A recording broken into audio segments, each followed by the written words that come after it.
Buenas noches.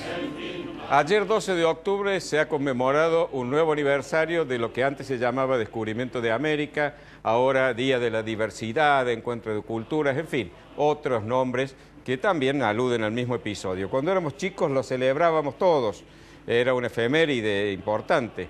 Ahora es una efeméride cuestionada, es motivo de diversas reflexiones desde distintos ángulos, lo cual yo creo que puede llegar a ser enriquecedor a condición de que se haga con altura y profundidad, aunque parezca una contradicción. Prudencio va a hablar del orden, yo voy a hablar de la desmitificación de los mitos y voy a hablar de las oleadas de las corrientes históricas y al final Prudencio en su editorial, como él acaba de decir, va a hablar de lo que antes era el Día de la Raza y ahora tiene un nombre tan largo que yo no lo recuerdo.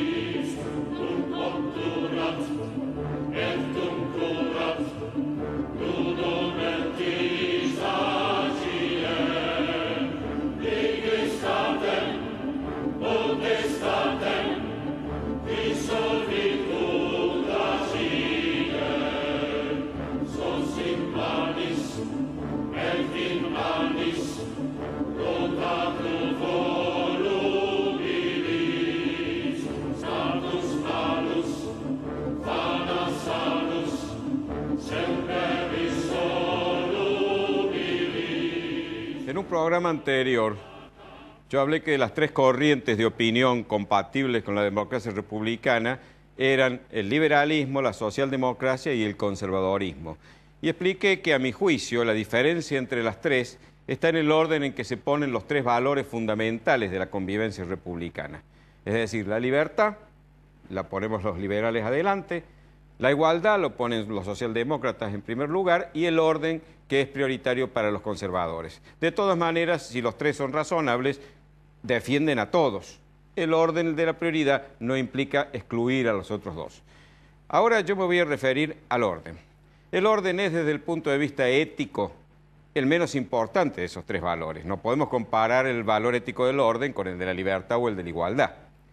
Pero los valores se advierten y se valoran, valga la redundancia, se aprecian cuando faltan. Cuando falta la libertad nos damos cuenta de lo que significa porque caemos en la dictadura, en la tiranía. Cuando falta la igualdad nos damos cuenta porque incurrimos en injusticia. Y cuando falta el orden, la libertad y la igualdad devienen quimeras, se convierten en verdaderas fantasías que no se pueden llevar a la práctica porque en el caos la libertad y la igualdad no son practicables. Entonces la importancia del orden, aunque éticamente esté por debajo de los otros dos valores, reside precisamente en que es indispensable para que esos dos valores puedan realmente practicarse exitosamente. Entonces vamos a referirnos un poco al orden.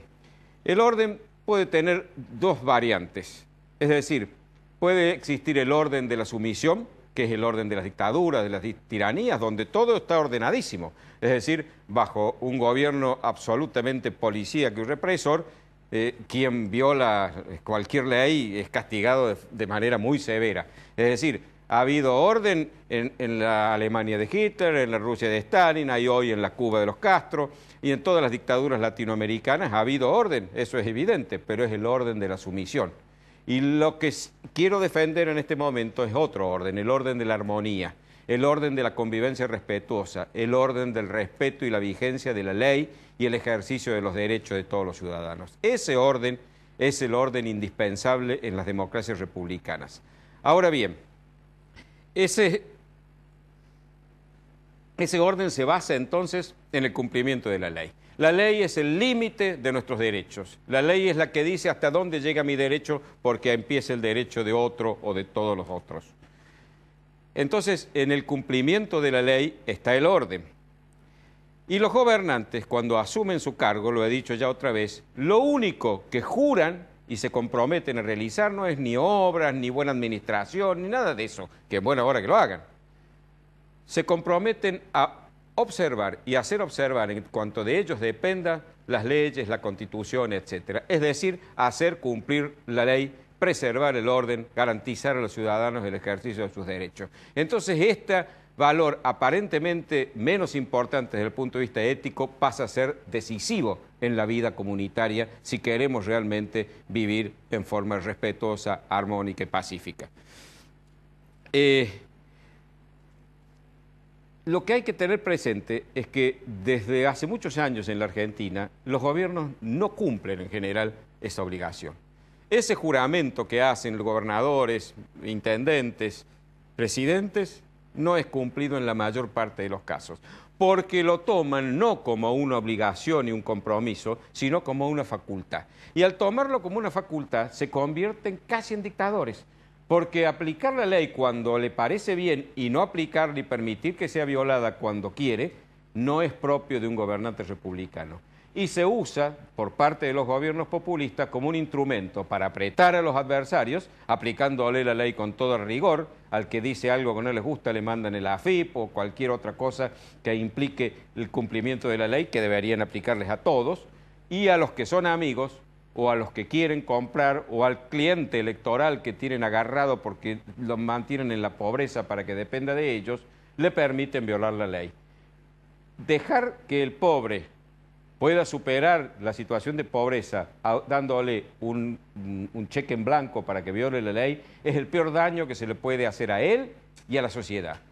¿Y saben por qué? Porque no le están dando ni un pescado para que coma hoy, ni una caña de pescar para que aprenda a pescar y comer todos los días. Le están dando dinamita para que mate todos los peces del río y no pueda él, el primero de todo, no comer al día siguiente.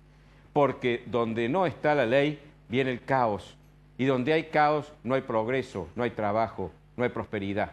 Y cuando la ley escrita no se cumple, aparece otra ley que se llama la ley de la selva, que es la ley del más fuerte. Y ahí el más afectado es el más débil, porque el fuerte, el rico, el poderoso, tiene posibilidades de sobrevivir en ese caos. El pobre no. El pobre es el que está condenado a estar siempre dependiendo de la caridad ajena. Y eso no es precisamente inclusión social. Eso se llama clientelismo degradante. Condenan a la gente pobre a seguirlo siendo por el resto de sus días. Yo les diría que el problema de los argentinos que hoy tenemos es que la sucesión de gobiernos que han actuado de esa manera y han permitido que desaparezca el orden y que nuestras ciudades se conviertan en un verdadero caos, a lo que me he referido en varias ocasiones, se nos ha vuelto ya familiar. A fuerza de verlo todos los días ya nos parece un paisaje cotidiano normal. No nos llama la atención que no podamos cruzar con nuestros autos porque cortaron la calle o esperar el ómnibus en el lugar habitual porque no puede llegar, o que nos aturdan con explosivos o que nos intoxiquen con humo de cubiertas quemadas o nos destrocen la ciudad cuando alguien quiere protestar o manifestar porque su equipo de fútbol ganó un partido. Ya se nos ha convertido en un paisaje natural, nos parece normal, familiar. Y eso es grave, porque hemos perdido la conciencia de que ese impedimento en el ejercicio de nuestros derechos, esa pérdida del orden, es absolutamente grave para la convivencia. Eso rompe el tejido social, nos convierte a unos enemigos de otros, porque esos primeros, para ejercer un presunto derecho, está atropellando los derechos de los demás. Yo creo que cuando eso ocurre, lamentablemente empezamos a encontrar excusas para violar la ley. Nos volvemos todos violadores de la ley, porque cuando vemos que a nuestro vecino le va bien violándola, en algún momento decimos yo no puedo seguir siendo el único tonto que la cumple. Y termina entonces la sociedad en un estado de corrupción generalizada. Y además, ¿saben qué? Empezamos a buscar explicaciones y excusas. Yo, claro, violo la ley porque en mi caso está justificado, porque yo estoy sin trabajo o porque estoy trabajando. Y yo violo la ley porque mi vecino la viola. ¿Y cómo no voy a violar yo la ley si el intendente, el gobernador, el presidente roba y hace esto, hace lo demás allá? Siempre hay una excusa para poder explicar por qué yo estoy autorizado y justificado para no cumplir con la ley. Y vamos a encontrar siempre los culpables afuera. Vamos a encontrar siempre otro culpable, el ministro de turno, el que estuvo antes, el país tal o cual, el grupo financiero de cualquier color, y hay para todos los gustos, depende de cuál es el pensamiento prevalente en cada uno de nosotros. Entonces, ni siquiera vamos a tener, y ya nos está ocurriendo, ni siquiera tenemos conciencia de que somos nosotros los responsables de esta decadencia que se nos ha hecho crónica, porque hemos olvidado un principio fundamental. Para gozar los beneficios de la civilización hay que pagar un precio, y ese precio es comportarse civilizadamente.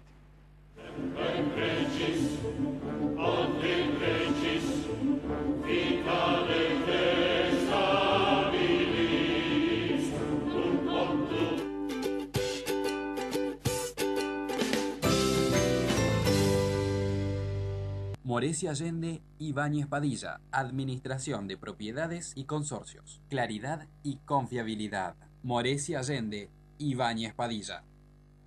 Centro Tomografía Computada Córdoba Sociedad Anónima. Instituto Ulton, líder en diagnóstico por imágenes. Primer instituto de cirugía ambulatoria mínimamente invasiva del interior del país. Avenida Vélez Arfiel 562, Córdoba, Argentina. Teléfono 0351 426 7700.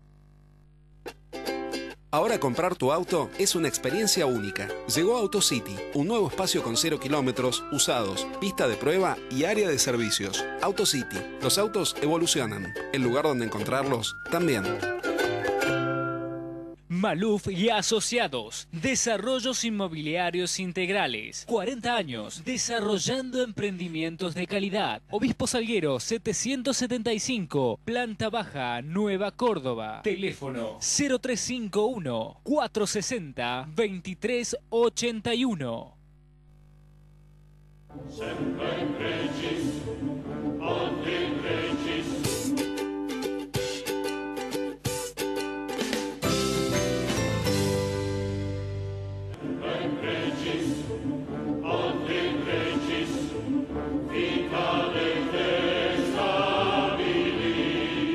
Lo grave, Prudencio, no es que haya una presidenta que está flotando en el espacio, que ya no pisa la tierra. Lo grave no es que haya un vicepresidente que está acusado de ser ladrón y estafador. Lo grave no es que haya ministros que mientan los índices necesarios para la convivencia diaria. Eso es grave, pero lo que es gravísimo, diría un primo mío, es que la gente, que la sociedad, que los habitantes de este país, que los dueños de la República vean esta situación pasivamente y no hagan nada, que la opinión pública haya desaparecido. Y si hubiera desaparecido, que los factores de opinión, los empresarios, los profesores, los sociólogos, la gente que ya está de vuelta, la gente que tiene hijos para dejarle un futuro, no haga nada, no hable y permita lo que está ocurriendo. ¿Por qué ocurre lo que ocurre? Me pregunto yo, y ese es el tema que propongo que tengamos en nuestra conversación.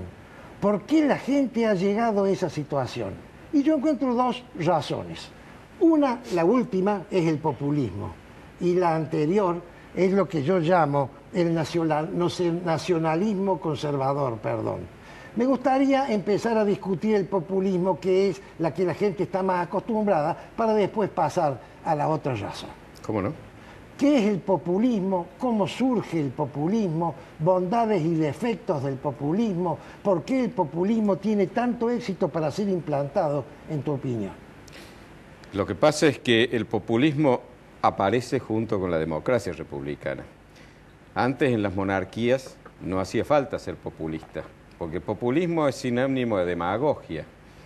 El rey no necesitaba ser demagogo, iba a ser rey, salvo que hubiera una batalla, lo mataran, lo destronaran, eso ya eran contingencias previsibles, pero si no, iba a ser rey el resto de su vida, y cuando él muriera iba a pasar a su hijo la corona. No necesitaba ser demagogo, no necesitaba comprar voluntades, porque ya tenía el poder para siempre.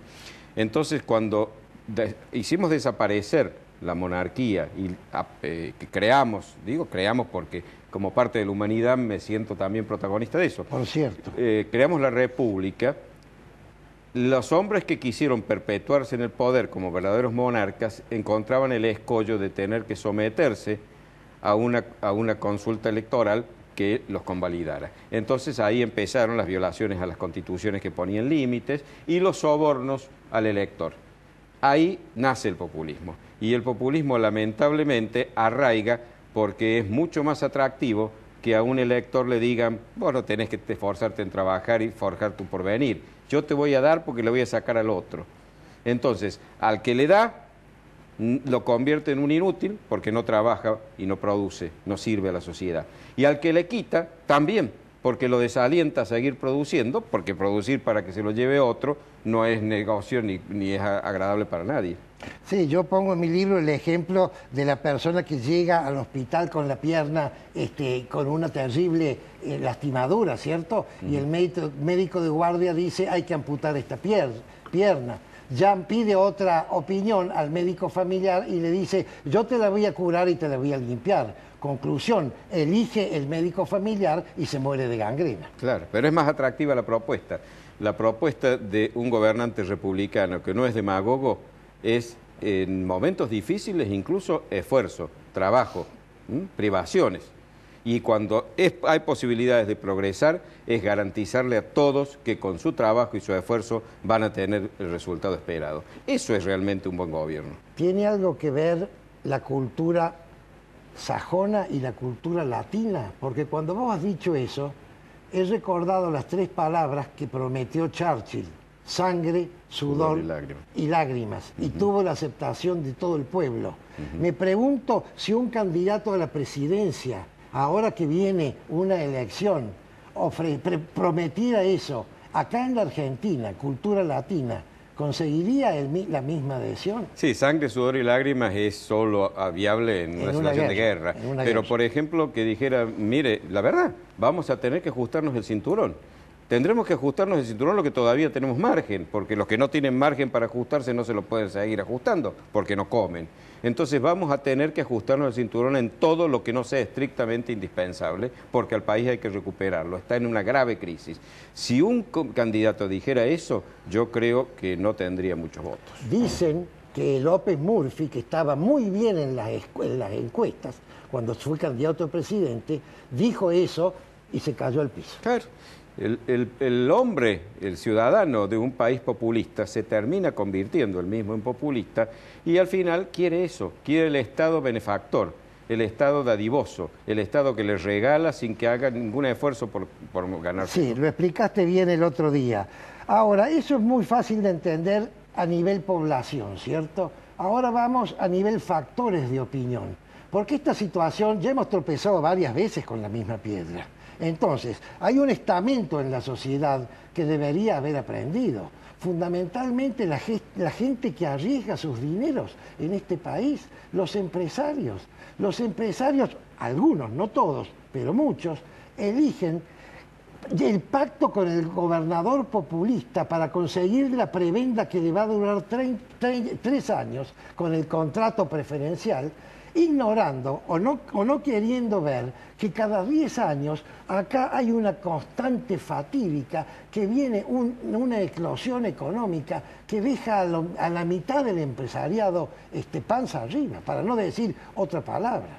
Sí, lo que pasa es que el empresario es parte del mismo pueblo y también se vuelve populista, porque además un poco se ve obligado a hacerlo. Como el gobierno populista solo mira el corto plazo, no le interesa, no piensa en la próxima generación, sino que gobierna pensando en la próxima elección. Entonces nos volvemos todos cortoplacistas, porque el esquema en que tiene que manejarse el empresario lo pone a competir con el que produce el mismo bien o el mismo servicio, que soborna al ministro de turno y logra todos los preventas que el Estado concede a los amigos. Entonces no puede competir con él, le resulta imposible. Compra estatal, desgravación de importaciones, etcétera, etcétera. ¿Y qué pasa? Llega un momento que dice, no sobrevivo si yo no entro en esta variante. Lo que no ve, lamentablemente, es el mediano plazo, es decir, qué pasa dentro de unos años cuando esta fiesta populista se acabe el dinero y haya que pagarla. ¿Qué es lo que nos pasa cada 10 años? Esto es inexorable, ¿no? Inexorable. Nos quedan 2 minutos para este primer bloque. Y entonces quiero tratar el cuándo. ¿Cuándo empezó el populismo que está asociado, creo yo, a quién implantó el populismo, de acuerdo a tu opinión. ¿Tengo tiempo? ¿O lo dejo para el próximo No, empezá bloque? ahora y seguí después, porque este es el tema fundamental. Obviamente he hablado de todo para llegar a esto. Yo vinculo el populismo, es decir, la tendencia a que el populismo arraigue en Latinoamérica, la vinculo junto con lo que ya llamo el Edipo histórico. Lo explico en el próximo bloque. Lo explicás en el próximo bloque. Entonces, vamos a una pequeña pausa y continuamos después con el Edipo histórico.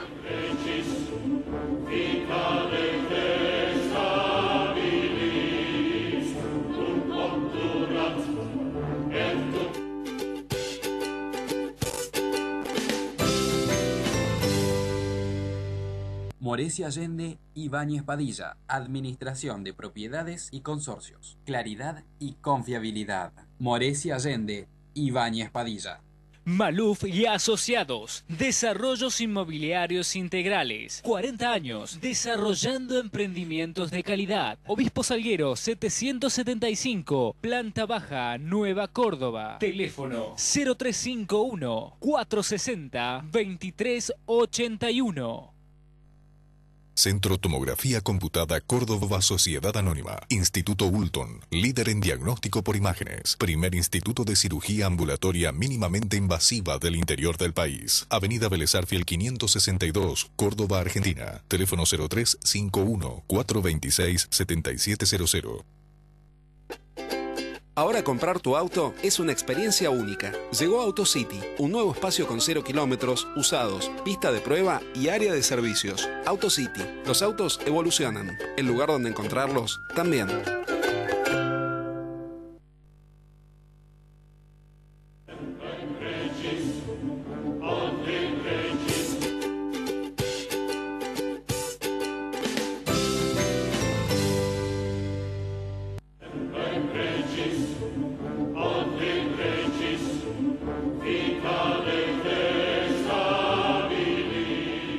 Bien, estamos en el aire y ibas a explicar, Prudencio, ibas a contestar la pregunta que yo te había hecho. Claro, yo te decía que el populismo lo vinculo con el Edipo histórico. Exacto. Esto es una teoría mía, no pretendo que se comparta, simplemente trato de encontrar una explicación a ciertas conductas colectivas que han sido comunes a casi todos los pueblos hispanoamericanos.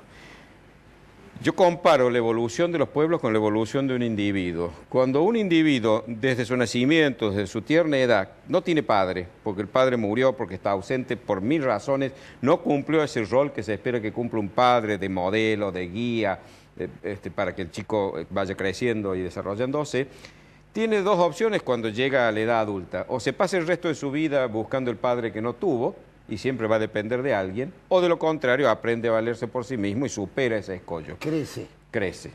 Los pueblos me parece que se comportan colectivamente de una manera parecida. ¿Qué pasó con los pueblos hispanoamericanos? Vivimos el mayor periodo de nuestra historia en una monarquía. De los 450 años de historia que tenemos, 250 fuimos monárquicos, tuvimos un rey. O varios reyes, digamos, tuvimos siempre rey. ¿Cómo? ¿Nuestra historia no empieza en 1810? No, si querés lo discutimos en otro momento. Esos 250 años de monarquía siempre fue con un rey ausente que nunca estuvo acá y nunca lo vimos. No era como el que vivía en Burgos, en Valladolid, que algún día pasaba el rey, lo veía por la calle, y en fin, sabía quién era y podía acudir a él. Nosotros teníamos que creer en él como en Dios, sin verlo. El rey era un ser ausente que estaba a 15.000 kilómetros de distancia, totalmente desconectado de la realidad que nos tocaba vivir. Eso a otros pueblos quizás habría hecho, como algunos chicos que tuvieron esa ausencia de padre, fortalecer su personalidad, hacerlos más vigorosos y salir adelante. ¿Nosotros qué hicimos? Cuando terminaba la monarquía buscamos el monarca sustituto, el padre que no tuvimos. Y así tuvimos personalidades, algunas muy buenas y otras muy malas, y en el medio todas las variables. Pero hegemonismo personalista, llamémosle Juan Manuel de Rosas, llamémosle Urquiza, llamémosle Roca, llamémosle Irigoyen, llamémosle Perón, llamémosle Menem, llamémosle Kirchner, lo que quieras, cada uno califícalo como quieras.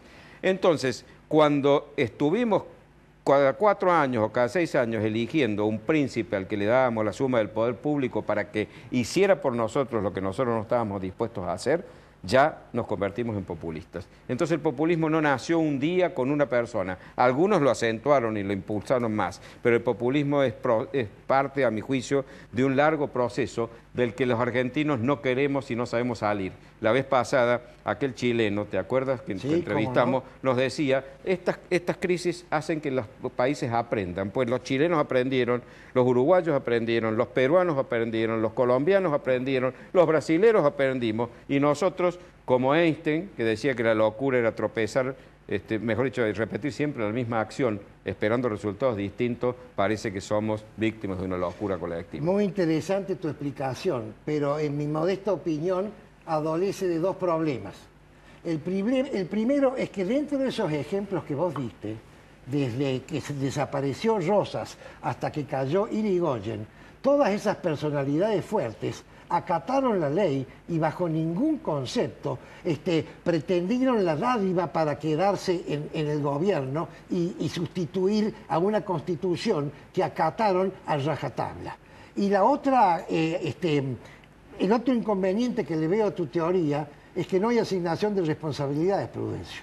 Y en la vida hay responsabilidades. Nada surge por generación espontánea. Está bien toda la preparación que vos explicas, eso lo acepto. Pero llega un momento, en mi opinión, que el populismo eclosiona, como eclosiona una burbuja, y aparece y tiene una fecha y una persona muy fácil de individualizar, en mi opinión. Demos el nombre, Juan Domingo Perón en su primera presidencia. Sin duda que la conducta de los gobernantes tiene mucho que ver con toda esta evolución. Y ha habido gobernantes que han sabido manejarse sin caer en la tentación populista, como los que vos has mencionado. Roca fue 2 veces presidente, pero dejó 2 periodos. Irigoyen fue 2 veces presidente, pero dejó un periodo en el medio.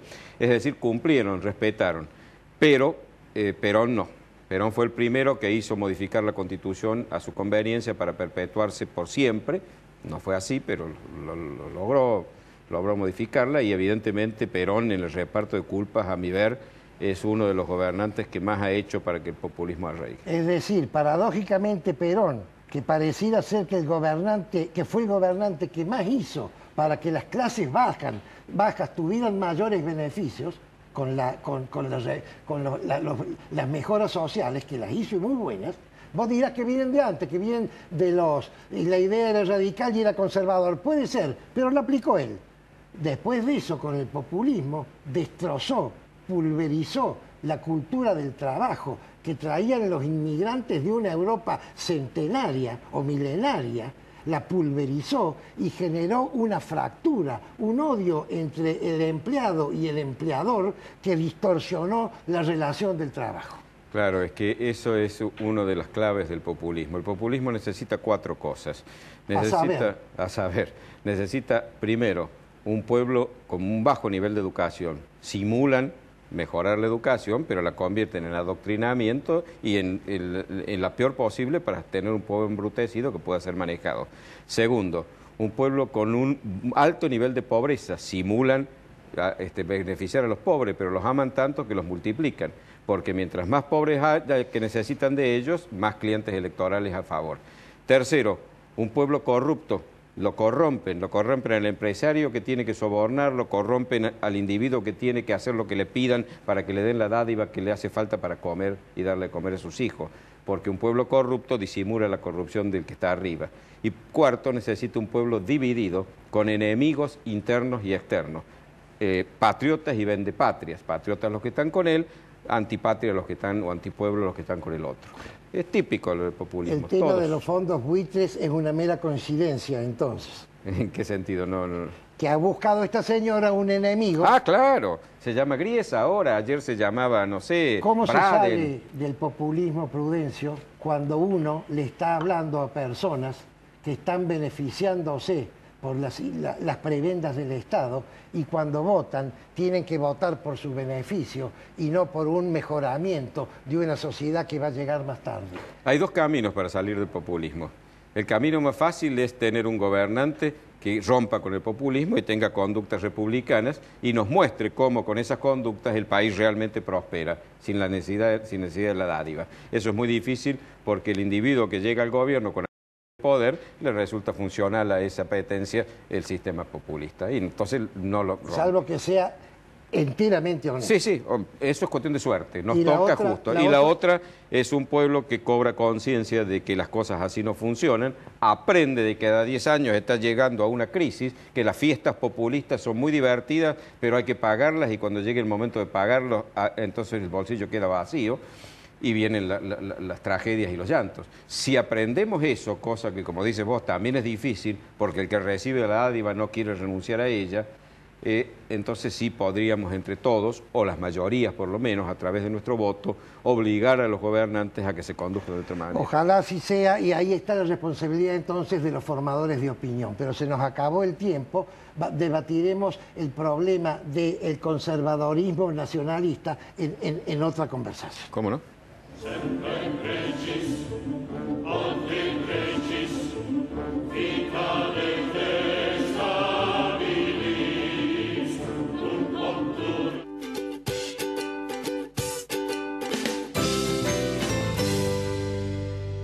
Morecia Allende, Ibáñez Padilla, Administración de Propiedades y Consorcios, Claridad y Confiabilidad. Morecia Allende, Ibáñez Padilla.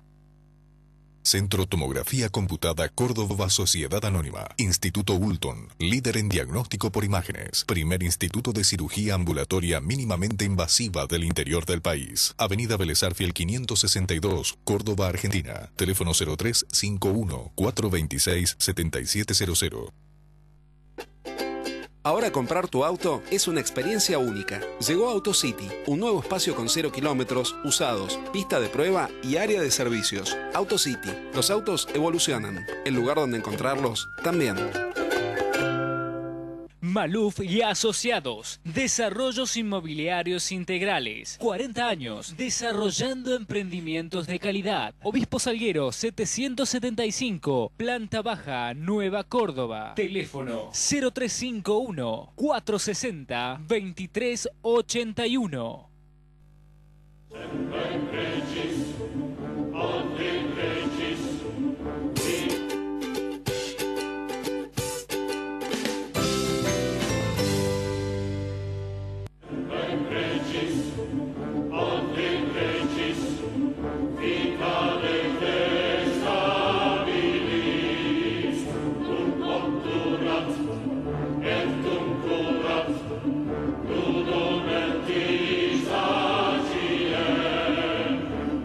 La historia la escriben los que ganan.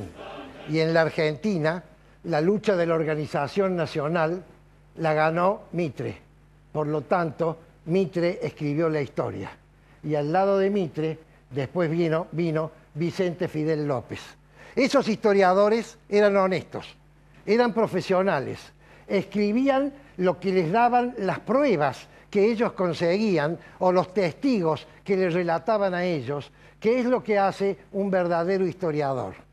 Empero, eran historiadores que escribieron la historia llamada oficial o la historia llamada liberal, que a mí no me gusta ese nombre, la escribieron con un sesgo absolutamente centralista porque ellos eran centralistas. Esa es la primera oleada histórica, la historia oficial. La segunda oleada viene en el año 1888, para ponerle una fecha, donde se escribe un libro que se llama Historia de la Confederación Argentina, y lo escribe un señor que se llamó Adolfo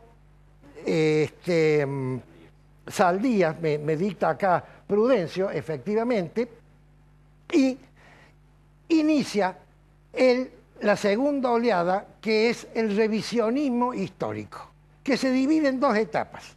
La primera etapa es un revisionismo histórico profesional y honesto, que lo que hace es buscar otras fuentes, buscar otras pruebas en otros archivos, escribir la misma historia, pero no apuntando a un polo de la metrópoli, que sería en un símbolo geométrico un embudo, sino que diseñando una estructura de red donde cada nodo representa a una provincia o a una ciudad-estado que políticamente tenían la misma importancia.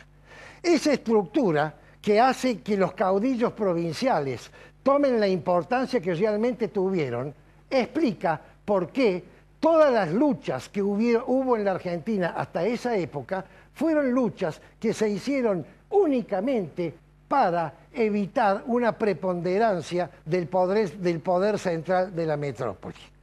Pero frisando los años 40 y pico, ese revisionismo histórico se pinta con un cariz emocional y entonces se empieza a potenciar a ciertos caudillos, empezando por Rosas, porque era el paradigma de Perón. Esto ocurre en la época ya de Perón, y los historiadores fueron José María Rosa y algunos otros, hasta llegar a Scalabrini Ortiz. Esa gente ya en su relato histórico está pintando emocionalmente, por lo menos, lo que ocurrió con la posición política que ellos tenían.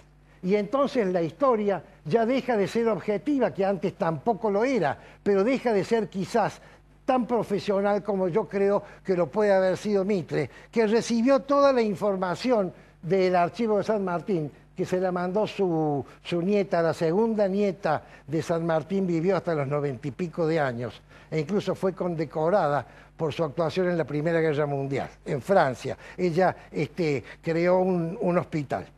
Bien, continuemos.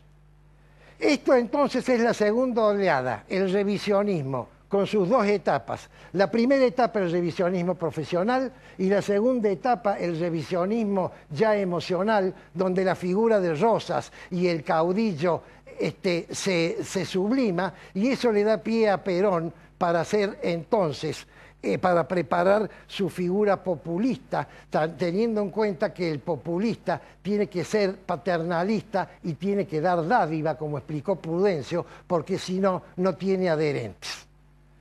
Pero ahora viene la tercera ola, que es el motivo de esta locución, y es lo que más me preocupa de todos. La tercera ola no tiene nombre. Yo la he llamado, quizás no es mío el nombre, pero la vamos a llamar acá como la etapa del progresismo, la historia progresista. Vienen los historiadores progre y ya escriben una historia, no pintada de un humor de acuerdo al que él como ser humano tiene, sino cambiada y diseñada a gusto de quien tiene que defender e imponer una idea política, y entonces se convierte en una historia mentirosa. Uso esa palabra especialmente porque relatan cosas que no ocurrieron, o mucho más grave que una mentira parecida a la verdad, relatan cosas muy parecidas a lo que ocurrieron, pero que cambian totalmente el sentido, como ya vamos a explicar.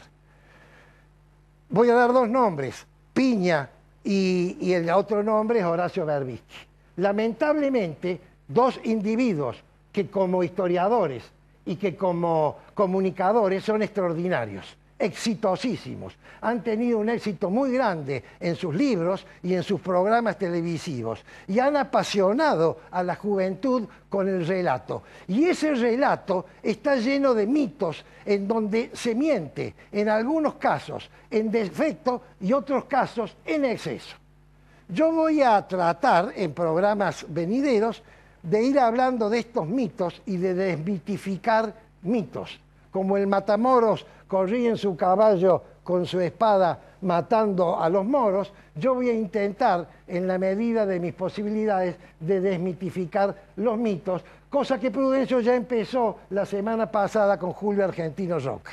Pero hagamos una reseña por orden. El primer mito, empezando la historia en 1810, para no empezar antes, porque podría empezar con el Marqués de Sobrenomte, pero estoy muy acotado en tiempo. El primer mito es Cornelio Saavedra y Mariano Moreno. Uno por defecto. A Saavedra le pusieron una cruz por una sola palabra. Tiene ambiciones imperialistas, porque un oficial de él brindó pasado en copas en un banquete. Y a Moreno se lo diseña como el factotum de una revolución de mayo, en donde él de entrada impidió que los representantes de las provincias se acoplaran a la primera junta. Sigamos con Castelli. Castelli, el lenguaraz de la revolución, culpa de él perdimos el Alto Perú. Ya vamos a explicar eso en alguna ocasión. Avancemos con Rivadavia. Rivadavia, como presidente de la República, entre paréntesis, unitario, el mejor intendente que tuvo la ciudad de Buenos Aires. Y así sigamos avanzando. Lleguemos a Rosas. Rosas, ensalzado como el más grande federal, tuvo una actuación absolutamente unitaria. Y sigamos avanzando. Lo denostan a Sarmiento, lo denostan a Roca. ¿Por qué? Porque son liberales y porque son eficientes. Entonces, Sarmiento porque habló mal de los pobres y Roca porque aparentemente cometió un genocidio. Dos de nuestros principales prohombres que nos sirven de ejemplo, ahora para las nuevas generaciones, son palabra mala, es decir, dejan de ser el ejemplo. Por tanto, en próximas alocuciones vamos a ir analizando cada uno de estos temas y vamos a ir tratando de desmitificar cada uno de estos mitos. Es palabra de honor.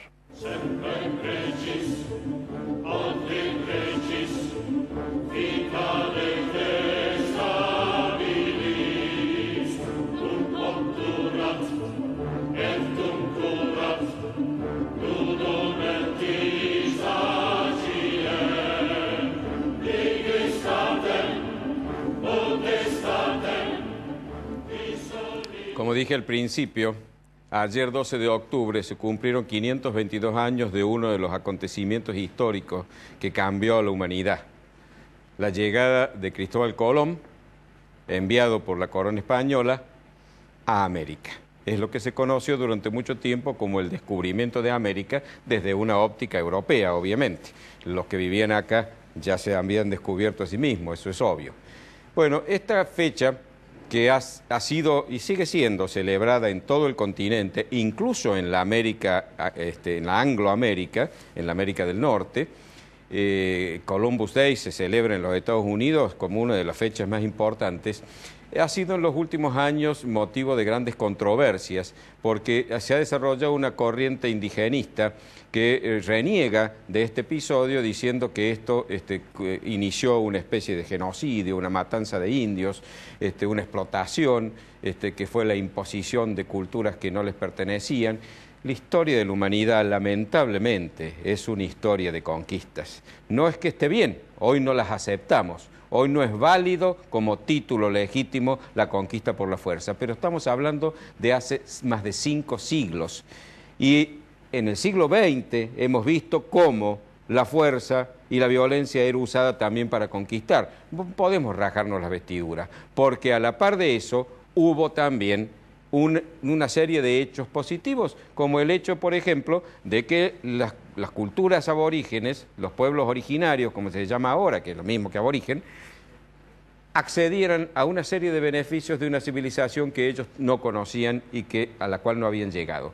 Ninguno de ellos tenía escritura, ninguno de ellos conocía la rueda, y aunque algunos de ellos, como los mayas, que ya estaban prácticamente extinguidos a la llegada del español, tenían grandes avances en conocimientos de astronomía, de matemáticas y en construcción, no conocían tampoco la rueda ni tenían escritura. Es decir, además hay otra cosa. La historia, por vía de la violencia, por vía del comercio, de lo que fuere, es también la historia de la integración de los pueblos, de los contactos entre los pueblos. Y el contacto de estas dos civilizaciones, la aborigen o las aborigen, porque eran muy distintas unas de otras, en lo que hoy es la Argentina estaban en la edad de piedra, mientras que aztecas e incas estaban mucho más avanzados, y la cultura europea, o también parte de ella, en este caso la española, se unieron, se fundieron, se conocieron y dieron como resultado este pueblo al que yo me siento orgulloso de pertenecer. A este pueblo mestizo que tiene padre europeo, madre aborigen y que somos el producto de esa integración, de esa especie de simbiosis cultural, de ese mestizaje, de la unión de aquellos pueblos que se encontraron el 12 de octubre de 1492. cuando yo era chico y a todos les habrá pasado, siempre había algún adulto que haciéndose el gracioso te preguntaba, ¿a quién quieres más, a tu papá o a tu mamá? Y obviamente uno lo miraba diciendo, ¿qué pregunta me estás haciendo? Los quiero a los dos. Pues a mí me pasa lo mismo. Para decirme que tengo que querer a mi sangre india, no me pidan que abomine de mi sangre española, ni al revés tampoco. Es decir, quiero tanto a mis antepasados españoles, a mis antepasados que vinieron aquí en esas primeras expediciones, como a los antepasados indios que tengo en mis venas, que estaban aquí ya antes que los otros llegaran. Esa fusión de los dos pueblos, esa cultura que nos ha llegado, que es la cultura mestiza, es para mí un motivo de orgullo. Entonces, no podemos estar haciendo divisiones a 500 años atrás, a 500 años vista. Busquemos más bien el lado positivo. Tenemos hoy la lengua en la cual nos entendemos, que es el español. No podemos abominar de ella. La mayoría de nuestro pueblo sigue siendo cristiano. Es la religión que trajeron los españoles. Hoy, gracias a Dios, tenemos la libertad de elegirla o no elegirla. Hemos avanzado en eso. Antes se imponían las religiones en todo el mundo. Ojo, no aquí solamente. Pero yo creo que lo que no podemos es abominar a uno de nuestros antepasados para exaltar al otro.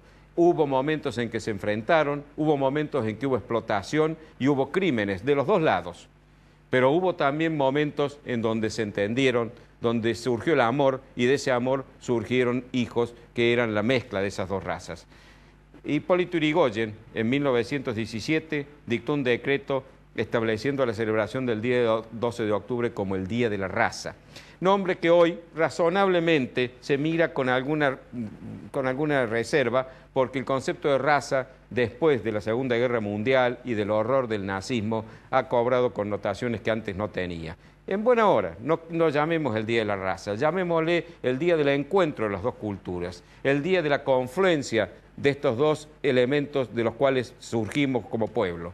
Pero celebrémoslo porque somos el producto de esa confluencia, y negarla o tratar de rechazarla es negarnos o rechazarnos a nosotros mismos. Bienvenida entonces sea el 12 de octubre que ayer hemos celebrado, y enhorabuena que sepamos cada día mejorar un poco nuestra vida, nuestra convivencia, nuestro respeto recíproco, haciendo que aquellos que nuestros antepasados de uno y otro lado sembraron, hoy fructifique como un fruto mucho más civilizado y más avanzado.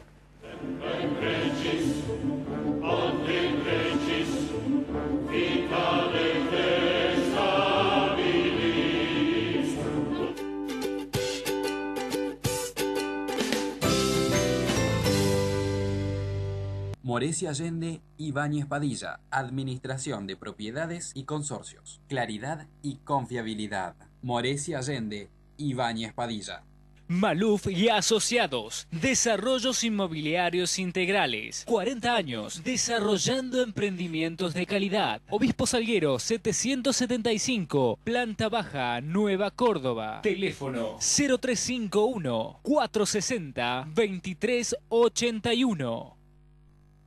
Centro Tomografía Computada Córdoba Sociedad Anónima. Instituto Ulton, líder en diagnóstico por imágenes. Primer instituto de cirugía ambulatoria mínimamente invasiva del interior del país. Avenida Vélez Arfiel 562, Córdoba, Argentina. Teléfono 0351 426 7700.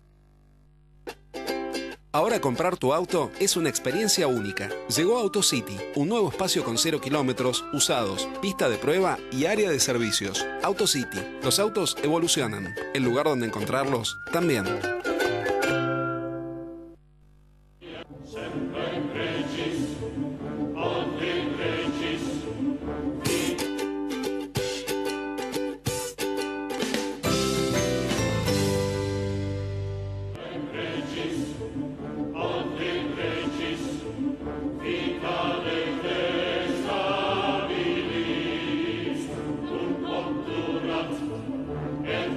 Bien, hemos recortado un poquito nuestras intervenciones para poder tratar hoy lo que nos faltó en la conversación anterior, que es la explicación del mal llamado nacionalismo conservador, que yo considero que puede ser otra de las razones de por qué los argentinos hemos llegado a esta situación, que no cumplimos con nuestra palabra, que no nos insertamos al mundo, que no queremos tener esfuerzo, que siempre estamos criticando a los demás, que nos hemos convertido en resentidos.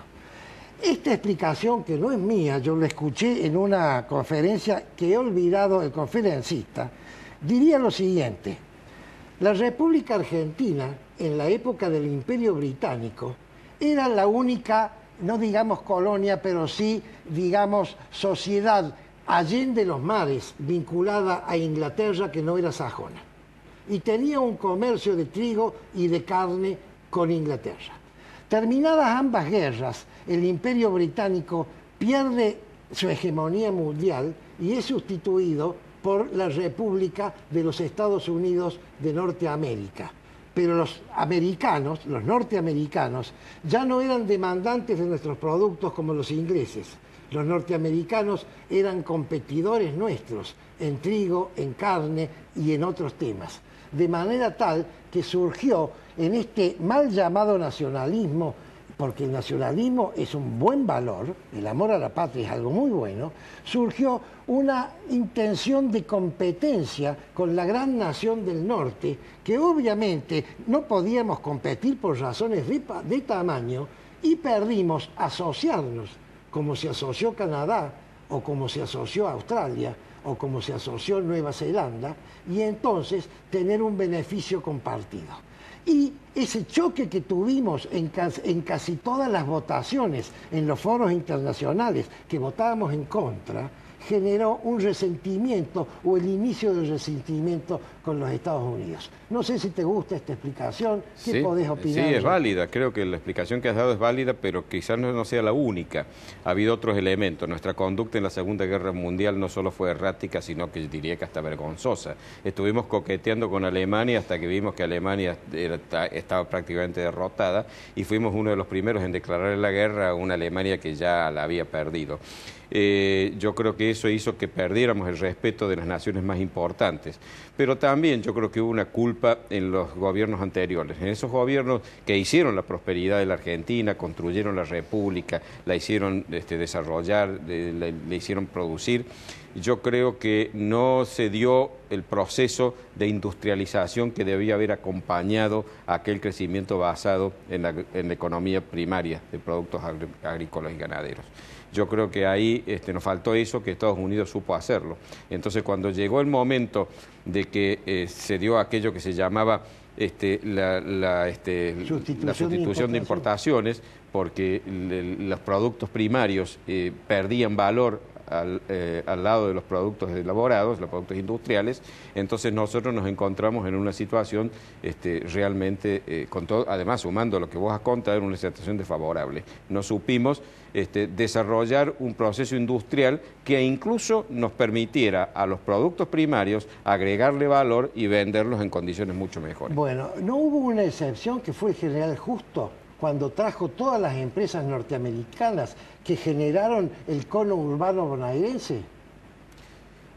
Sí, puede ser, es decir, pero siempre se quiso volver a que la Argentina fuera el granero del mundo, que ya no lo era, había dejado de serlo. Incluso Justo firmó acuerdos con Gran Bretaña que luego convalidó Perón. Cuidado, porque esto estás refiriendo al pacto Roca-Runciman. El vicepresidente Julio Roca Hijo firmó pactos que en ese momento creo que no quedaba más remedio, pero que debimos haberlo utilizado como un salvavidas momentáneo y no anclarnos en eso, seguir dependiendo de que Inglaterra nos comprara los productos del campo. Bueno, ahora te voy a hacer una pregunta, dado por terminado el tema, y no me contestes, no me hagas preguntas contrafácticas, porque nos debemos a nuestra audiencia. ¿Qué hubiera pasado en la República Argentina si el general Justo no se hubiera muerto?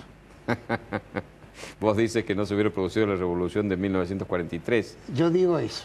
La revolución del 43 se produjo el mismo día en que se proclamaba la candidatura del doctor Robustiano Patrón Costa como presidente de la Nación. Dueño del ingenio San Martín del Tabacal. Sí, y ¿sabes una cosa? Se lo convirtió a Robustiano Patrón Costa como el epítome, el ejemplo del explotador, porque en el ingenio les pagaban parte del sueldo a los obreros, a los empleados, con bonos que tenían que usar para comprar productos en sus propios almacenes. La Cámara de Diputados de la Nación hizo, a propuesta de Alfredo Palacios, una investigación. El propio Palacio fue el presidente, terminó felicitándolo a Patrón Costa porque realmente le daba a sus obreros y sus empleados un estándar de vida ejemplar, les pagaba sueldos estupendos y los bonos se los daba para que no se lo gastaran y sus familias no se quedaran desprotegidas. Se nos acabó el tiempo, Prudencio, tenemos que despedirnos, felicitarnos por el 12 de octubre y decirles que los esperamos la próxima semana, si Dios quiere.